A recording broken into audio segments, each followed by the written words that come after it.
Friends, ఈరోజు మనము సమాసాల గురించి చెప్పుకుందాము. హిందీలో సమాస్ కిసే కహతే హై. చూడండి, ప్రశ్న 5వ ప్రశ్న అంటే మనకి 5వ బిట్ కింద వస్తుంది 10th క్లాస్లో. రేఖాంక శబ్ద కా సమాస్ పహచాన్ కర్ లిఖియే. దీనికి 1 మార్క్ వస్తుంది మనకి.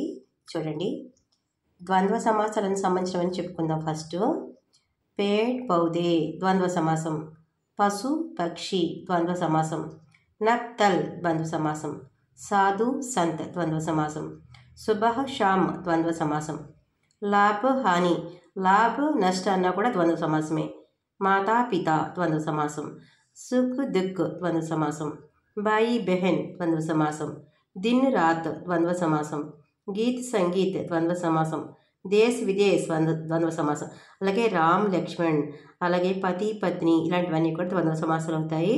జాగ్రత్తగా పహచాన్ చేయండి. తెలుగులో ద్వంద్వ సమాసం అలాగో హిందీలో కూడా అలాగే. అలాగే తత్పురుష సమాసం చూడండి, భారతవాసి తత్పురుష సమాసం అంటే షష్ఠి తత్పురుష ఉంటాం కదా తెలుగులో, ఇక్కడ తత్పురుష సమాసం. యుద్ధ భూమి తత్పురుష సమాసం, గంగాజల్ తత్పురుష సమాసం, చరణ చిహ్న తత్పురుష సమాసం, యువశక్తి తత్పురుష సమాసం, అకాల్ పీడిత్ తత్పురుష సమాసం, తులసీకృత్ తత్పురుష సమాసం, మన్ భావన్, అలాగే నర సమాజ్, లోక్ సాహిత్య, విశ్వవిద్యాలయ్, భగవత్ స్మరణ, ఇవన్నీ కూడా ఏంటి తత్పురుష సమాసాలు. భారతవాసి ఉందనుకోండి, భారత్కే వాసి, యుద్ధ భూమి యుద్ధకే భూమి, గంగాజల్ గంగాకే జల్, చరణ చిహ్న చరణ్కే చిహ్నం, యువశక్తి యువకే శక్తి, అట్లా వస్తుందన్నమాట.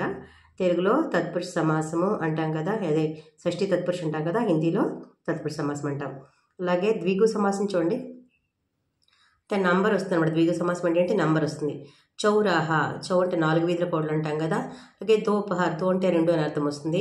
అలాగే త్రివేణి, అలాగే పంచవటి, బారహమాస, త్రిభుజ్, పావన్ ధామ్, మహాత్మా, నీల్.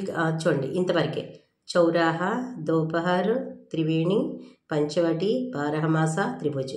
చౌరాహ అంటే చౌ అంటే 4 అని అర్థము, అది 4 అని, అది దో అంటే 2 అని, 3 అంటే 3 అని, పంచ అంటే 5 అని, బారహ అంటే 12 అని, 3 అంటే 3 అని. చూడండి, ఫస్ట్ నెంబర్ వస్తుంది కాబట్టి ఇవన్నీ కూడా ద్విగు సమాసాలు, ఈజీగా గుర్తుపట్టచ్చు. అలాగే కరందారి చూడండి, కరందారి సమాసం, పావన ధామ్, పావనమైన ధామం అంటాం కదా, అలా తెలుగులో అలా గుర్తుపెట్టుకుని.